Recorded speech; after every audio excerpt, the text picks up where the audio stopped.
Hello everyone, my name is Prachi. Welcome to this channel. और आज हम डिस्कस कर रहे हैं रीजनिंग का अपना जो क्लास नंबर 2 होगा उसको हम यहाँ पर आज डिस्कस कर रहे हैं। और हम डिस्कस कर रहे हैं कौन से चैप्टर को, एनालॉजी को, यानी कि जो सादृश्यता है उसको। कोई ना कोई जो कि हम एक पेयर में सिमिलैरिटी ढूंढते हैं, कोई समानता ढूंढते हैं, चाहे वो समानता उसके रूप की हो या उसके गुण की हो, वो हम समानता यहाँ पर देखते हैं। और ये चैप्टर हमारे एग्जाम में पूछा जाएगा और एग्जाम के पॉइंट ऑफ व्यू से बहुत इंपॉर्टेंट है और इजी भी है। तो आइए आज का वीडियो स्टार्ट करते हैं। इससे पहले अगर आप चैनल पर नए हैं तो सब्सक्राइब ज़रूर कर लें। आने वाले टाइम में बहुत सारी वीडियोस यहाँ पर मिलने वाली हैं, बहुत सारी आ भी चुकी हैं, आप चैनल पर जाकर देख सकते हैं। मैथ्स की भी पैरेलल वीडियोस चल रही हैं। मैथ्स की अभी 1-2 दिन पहले क्लासेस स्टार्ट हुई हैं, तो आप कंटिन्यू उनको रख सकते हैं। तो आइए आज का वीडियो हम स्टार्ट करते हैं।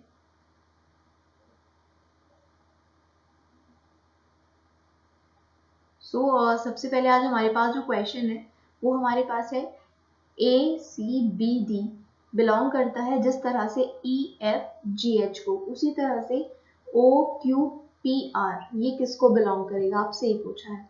तो जिस तरह इस पूरी टर्म का रिलेशन इस टर्म से है, तो इस टर्म से किस टर्म का रिलेशन होगा। तो सबसे पहले आपने क्या करना है, इनको इस तरह से आप हमेशा यहाँ पर क्या कर लेंगे, इन लेटर्स को लिख लेंगे जो यहाँ पर आपको गिवन है।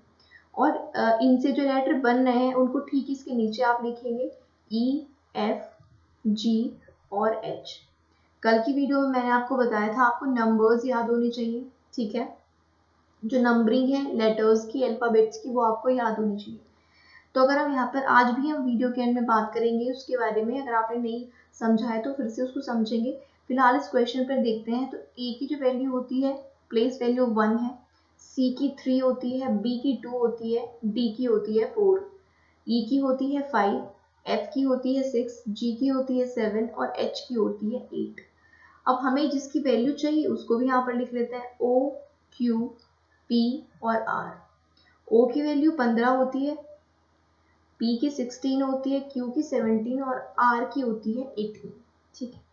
अब इससे हमारे पास क्या हमें वैल्यू मिलेगी, हमें अकॉर्डिंग टू फर्स्ट कंडीशन इसके अकॉर्डिंग हमें चलना है, ठीक है। अब हम यहाँ पर क्या देख रहे हैं, यहाँ पर 1 है, यहाँ पर 5 है, यानी यहाँ पर कितना ऐड हो रहा है, 4 ऐड हो रहा है। तो आप एक काम करें, आप यहाँ पर भी 4 ऐड कर दें। तो ये 15 है, 15 में आप 4 ऐड करोगे तो क्या आएगा 19, और 19 किसकी प्लेस वैल्यू होती है, S की। क्लियर है। अब जब आपने इतना क्वेश्चन किया तो आप एक बार ऑप्शन की तरफ जाइए। अगर ऑप्शन में आपको सिर्फ A की वैल्यू में S दिया हुआ है तो ये आपका क्या हो जाएगा, आंसर हो जाएगा। अगर ज़्यादा में दिया है तो आप पूरी वैल्यू को निकाल सकते हैं, ठीक है।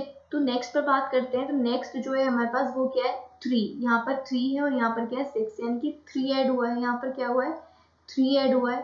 तो यहाँ पर भी आप 3 ऐड कर देंगे, यहाँ पर भी आप क्या ऐड कर देंगे 3। तो 17 में 3 ऐड करेंगे तो क्या आ जाएगा 20, और 20 किसकी वैल्यू होती है, T की होती है, ठीक है। अब थर्ड में देखते हैं, यहाँ पर है 2 और यहाँ पर है 7, यानी कि 5 ऐड हुआ है यहाँ पर, ठीक है। तो आप भी यहाँ पर क्या करेंगे, 16 में 5 ऐड कर देंगे। तो 16 में 5 ऐड करेंगे तो 21, यानी कि 21 किसकी वैल्यू होती है, U की होती है। और लास्ट में 4 से यहाँ पर क्या आ रहा है, 8 आ रहा है, यानी कि 4 ऐड हो रहा है। तो 18 में आप 4 ऐड करोगे तो क्या आएगा 22 आएगा, यानी कि क्या आपको वैल्यू मिलेगी V। तो आपका जो आंसर होगा वो 1 करेक्ट हो जाएगा। आई होप इसका क्या सोल्यूशन था, किस तरह से ये यहाँ पर दिया हुआ था, इसका क्या कंसेप्ट था वो आपको क्लियर होगा। तो नेक्स्ट क्वेश्चन की तरफ मूव करते हैं। नेक्स्ट क्वेश्चन कहता है कि 12 अगर 30 से जिस तरह बिलोंग करता है उस तरह से 20 किससे बिलोंग करेगा, ठीक है। ये आपको यहाँ पर बताना है। अब 12 और 30 है हमारे पास, किस तरह से इससे बिलोंग हो सकता है। अगर हम एक तरीके से देखें 12 से 30 कैसे आएगा, 12 2 24 होते हैं। एक बार अगर हम देखें 12 2 24 प्लस 24 में 6 जोड़ेंगे तो 30 हमें मिलेगा, ठीक है। 20 पर अगर हम यही अप्लाई करें इसी कंसेप्ट को सेम, तो हम देखें क्या मिल रहा है, 20 20 40 और प्लस 6 46। बट 46 तो ऑप्शन में नहीं है, इसका मतलब ये वाला मेथड तो यहाँ पर अप्लाई नहीं होगा। तो फिर देख लेते हैं कौन सा अप्लाई यहाँ पर हो सकता है, ठीक है, वो भी चेक कर लेते हैं।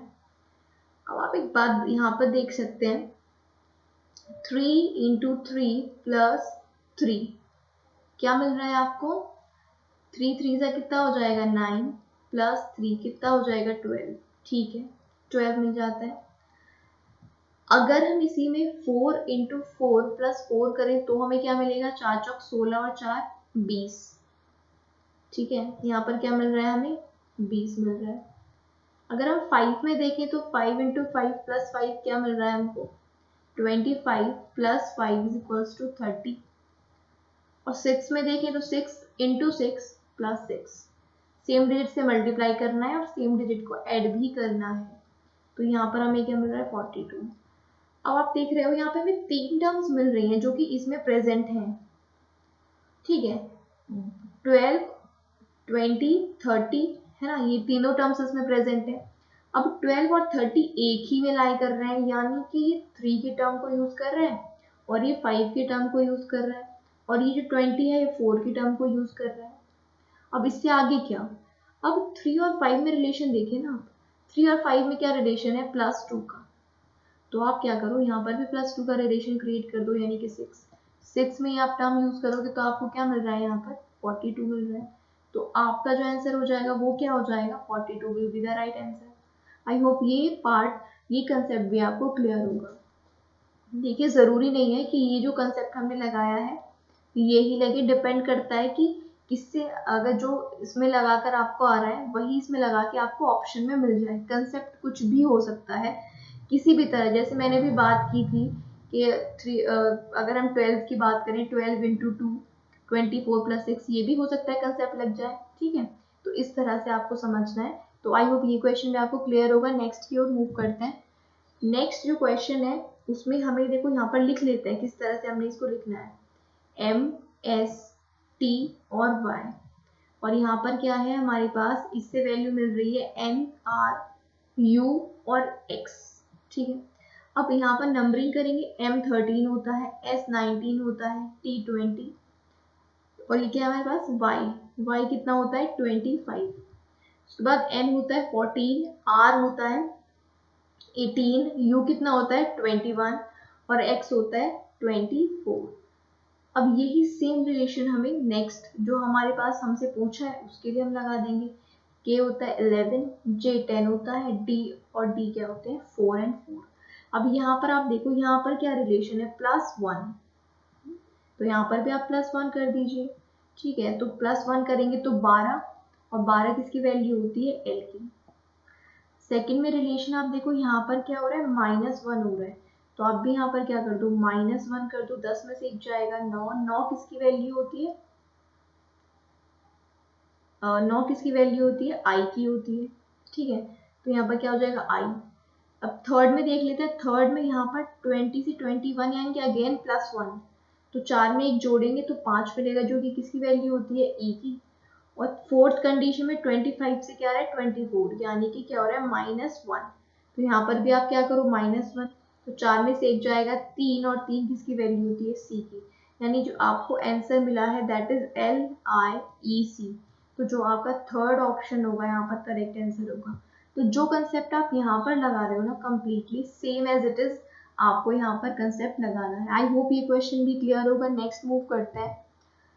नेक्स्ट जो क्वेश्चन है ये थोड़ा ज़्यादा ट्रिकी है, थोड़ा कैलकुलेटिव है, और ट्रिकी की बात करें कि ज़्यादा तो कुछ नहीं है इसमें, एक बार ट्रिक समझ आ जाए तो यहाँ पर आपको 4 5 6 और 8 इसका रिलेशन किससे दिया हुआ है, 62 से, और आपको किसका बताना है, 4 6 5 2 का रिलेशन बताना है। अब आपको यहाँ पर बहुत सारी चीज़ें चेक करनी होती हैं और प्रैक्टिस से ये आप कर सकते हैं। आप क्या करोगे, आप सारी डिजिट्स को ऐड करोगे तो 62 नहीं मिलेगा आपको। कॉमन सेंस की बातें हैं ना, 4 5 9 6 कितने होते हैं 15, और 15 और 8 कितने होते हैं 23, तो 23 से इसका कोई रिलेशन नहीं है, राइट। और अगर आप इनको मल्टीप्लाई करोगे तो भी 62 के अप्रॉक्स आपको नहीं मिलेगा। आप यहाँ पर क्या ट्राई कर सकते हो, आप यहाँ पे ट्राई करो, क्या पता इन दोनों की मल्टीप्लिकेशन और इन दोनों की मल्टीप्लिकेशन को ऐड किया हो, तो 4 पंजे 20, 8 छंग 48, तो ये क्या आ जाएगा 8 और 6 68 आ जाएगा, तो ये भी नहीं हुआ। क्या पता फिर से अगर हम इसमें नेक्स्ट अगर और क्या हो सकता है, अगर वो देखें, है ना, इसको इरेज कर देते हैं जिससे हमें कंफ्यूजन ना हो। और क्या यहाँ पर हो सकता है वो भी देख लेते हैं। और ये हो सकता है कि इसकी इससे मल्टीप्लाई कर दी हो, 4 6 24, और इसकी इससे कर दी हो 40। क्या बन रहा है 40 और 24 को जोड़ के? तो 4 और 64, ये भी नहीं बन रहा। ठीक है, ये भी हमें 62 नहीं दे रहा है। तो अब हमें देखना है कि कैसे हमने इसको सॉल्व करना है, कोई और तरीका देखते हैं। ठीक है, ये आपको लगा कर देखना होगा ही होगा हर क्वेश्चन में। आपने क्या किया, आपने 4 को 8 से मल्टीप्लाई किया तो आपको क्या मिला 32, और आपने 6 को 5 से किया तो आपको मिला 30, और आप इनको ऐड करेंगे तो आपको 62 मिल जाएगा। 30 + 32, यहाँ तो बात ठीक है, लेकिन ये नेक्स्ट में भी तो लगा के देखना है कि ऑप्शन में है या नहीं है लगा के। तो ठीक है, लगा देते हैं। फर्स्ट की लास्ट से मल्टीप्लाई की 8, सेकंड की थर्ड से की तो 30। क्या 38 यहाँ पर है? 30 और 8 को ऐड करके बिल्कुल है। क्या ऑप्शन में ये है? बिल्कुल है। तो ये आपका फोर्थ इसका आंसर हो जाएगा। आई होप ये क्वेश्चन भी क्लियर होगा। थोड़ा ट्रिकी था, पर आपको ये करके देखना होगा। इस टाइप के क्वेश्चन पूछे जाते हैं, बिल्कुल बेसिक भी सारे क्वेश्चंस नहीं होते, कुछ क्वेश्चंस इजी होते हैं, कुछ का मॉडरेट लेवल होता है। नेक्स्ट पर अगर हम यहाँ पर बात करें तो यहाँ पर देखिए आप दिया हुआ है 29, और 29 का रिलेशन दिया हुआ है 1 4 8 से, और पूछा है 49 का वैसा ही रिलेशन किससे होगा।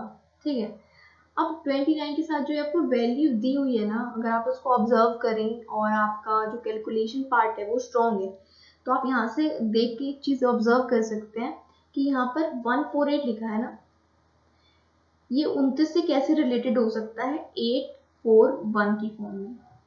आप कहोगे कैसे? इस तरह से 29 का स्क्वायर होता है 841, और मैंने आपको स्क्वायर कैलकुलेट करना जो है वो बताया है मैथ्स की क्लास में, आप देख सकते हो। फिर भी मैं यहाँ पर एक बार आपको रिवाइज करा देती हूँ। ठीक है, तो 29 का स्क्वायर का रिलेशन है इस टर्म से, और इस टर्म को यहाँ पर आगे पीछे करके लिखा गया है। ठीक है, फर्स्ट लास्ट में आ गई है, बीच वाली बीच में रही है, और फर्स्ट वाली लास्ट में, लास्ट वाली फर्स्ट में। अब स्क्वायर वाली टर्म आप एक बार समझ लीजिए। 29 का अगर आपको स्क्वायर करना है तो पहली टर्म का स्क्वायर आप लिखोगे 4, सेकेंड टर्म का स्क्वायर लिखोगे 81, फिर इन तीनों की आपस में मल्टीप्लाई कर दोगे तो 2 9 से कितना होता है 18, 18 2 सा होता है 36। यहाँ से एक टर्म छोड़ के 36 आप लिखोगे और इनको ऐड कर दोगे 1 4 और 8। तो क्या आपको स्क्वायर मिल रहा है 29 का? 841 बिल्कुल मिल रहा है। तो यहाँ से आप क्या देख सकते हो कि 29 का जो रिलेशन है वो 148 से, वो कैसे आया? इसके स्क्वायर को आगे पीछे करके लिखा। तो इसका मतलब 49 का भी हमने स्क्वायर करना होगा, तो 49 का स्क्वायर कर लेते हैं। 49 का स्क्वायर कर लेते हैं। 4 का स्क्वायर 16, 9 का 81, 4 9 जा 36 इंटू 2 72, क्योंकि यहाँ से एक टर्म छोड़ के हमें लिखना होता है। ठीक है, इनको ऐड कर देंगे तो आपको मिलेगा 2401। आपको क्या मिलेगा? 2401। अब आप एक काम कर सकते हो, आप ये काम कर सकते हो कि या तो जिस ऑप्शन में आपको ये चारों है ना, ये चारों आपको मिल रहे हैं नंबर्स, आप उसी को टिक कर दें, तो 2401 सिर्फ इसी ऑप्शन में आपका आंसर हो जाएगा।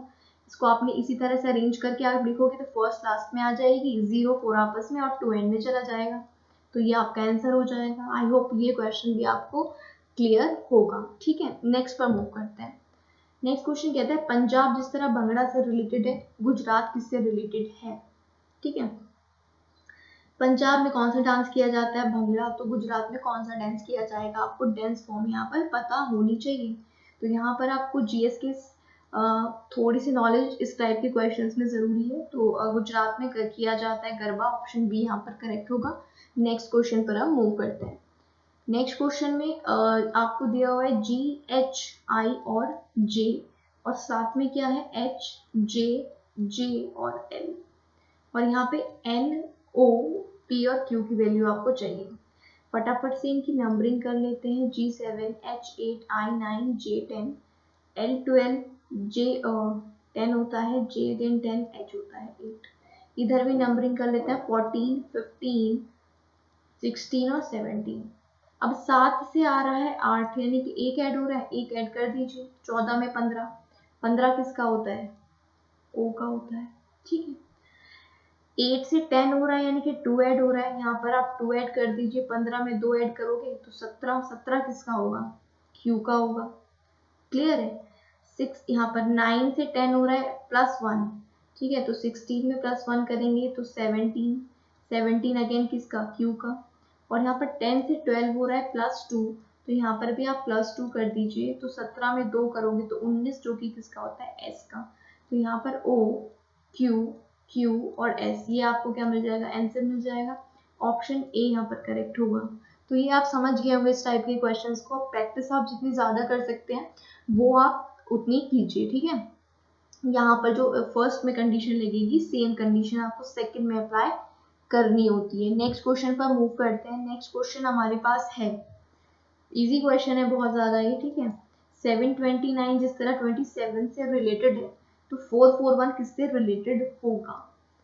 तो कुछ स्क्वायर्स आपको पता होने चाहिए, कुछ स्क्वायर रूट्स आपको पता होने चाहिए, आप इजीली क्वेश्चन सॉल्व कर सकते हैं। तो इसमें कुछ नहीं है।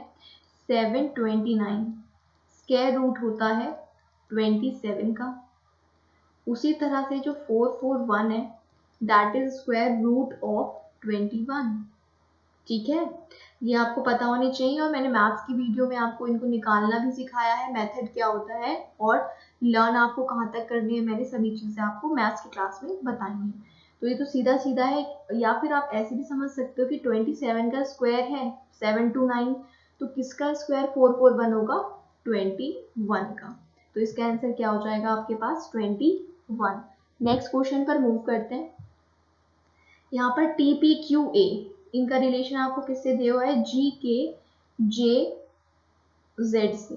और आपको इसका रिलेशन पूछा है इस वाली टर्म का। तो एक काम करते हैं, इनकी नंबरिंग कर देते हैं। T20, P16, 17, A1 और G कितना होता है? 7, K होता है 11, J होता है 10 और Z होता है 26, S का होता है 19, N का 14, C का 3 और K का होता है 11।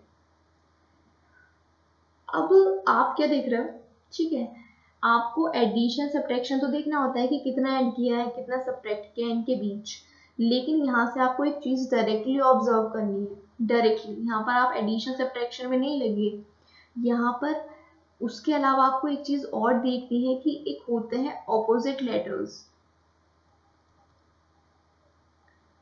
क्या होते हैं? ऑपोजिट लेटर्स होते हैं, उनके बारे में मैं अभी आपसे आगे डिस्कस करूंगी। ठीक है, ऑपोजिट लेटर्स यहाँ पर आपको सीधे सीधे गिवन है। टी का ऑपोजिट होता है जी, पी का ऑपोजिट होता है के, क्यू का ऑपोजिट होता है जे, ए का ऑपोजिट होता है जेड। ठीक है, उसी तरह एस एन सी का जो अपोजिट है वो आपको सीधे सीधे एस एन सी और के का ऑपोजिट क्या होता है? ठीक है, एस का ऑपोजिट होता है एच, एन का ऑपोजिट होता है एम, ठीक है, सी का ऑपोजिट होता है वाई और के का ऑपोजिट क्या होता है? के का ऑपोजिट, के की वैल्यू क्या होती है? 11 होती है ना। एक सेकेंड, इसके बारे में देखिए। यहाँ पर एस की वैल्यू क्या हो जाती है? 19, एन की 14 और सी की क्या होती है? 3 और के की क्या होती है? 11। एच की वैल्यू क्या होती है? 8 और एम की वैल्यू यहाँ पर क्या होती है? 13 होती है और वाई की वैल्यू यहाँ पर क्या होती है? 25 होती है। ठीक है, के का जो अपोजिट होता है वो होता है पी और पी की वैल्यू क्या होती है? पी की वैल्यू होती है 16। ठीक है, तो ये आपको ध्यान रखना है यहाँ पर।